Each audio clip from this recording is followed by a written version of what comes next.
যে আপনার সব আছে, কিচ্ছু নাই। প্রশ্ন হচ্ছে এটা শুধুমাত্র আমার 1500 মেগাওয়াট বিদ্যুৎ লাগবে, তা না হলে our nations would be in talk. এইটা তো ক্রিটিক্যাল কোশ্চেন না। কোশ্চেন হচ্ছে আমার সভরেনিটি কম্প্রোমাইজ করা হয়েছে।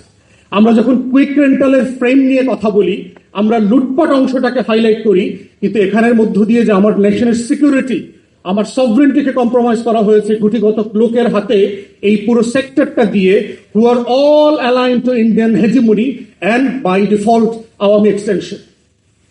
তাহলে আপনি যে আধিপত্যবাদের বিরুদ্ধে আমার 24-এর লড়াই, যে আধিপত্যবাদ, জনগণের সরকার, গণপ্রজাতন্ত্র করবার যে লড়াই 71-এ লড়েছি, যে লাহোর রেজলিউশনের মধ্য দিয়ে 47-এ আমরা রাষ্ট্র প্রকল্পের মধ্যে ঢুকেছি এই বাংলার জনগণ, তার এই প্রশ্নগুলো ছিল সভরেনিটির কোশ্চেনে। অতএব আমরা যখন এই প্রত্যেকটা প্রকল্প, চুক্তি, কেনা বেচা, এইটাকে দেখব, এইটার ক্রিটিক্যাল জায়গাটা হচ্ছে আমার রাষ্ট্রের সভরেনিটির জায়গা থেকে দেখতে হবে। তা না হলে দেখবেন যে আপনার সব আছে, কিচ্ছু নাই।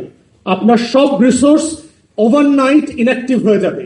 আদানি বিদ্যুৎ বন্ধ করে দেয় নাই, বলেছে কিসের জন্য? বলেছে বিল পে করা হচ্ছে না।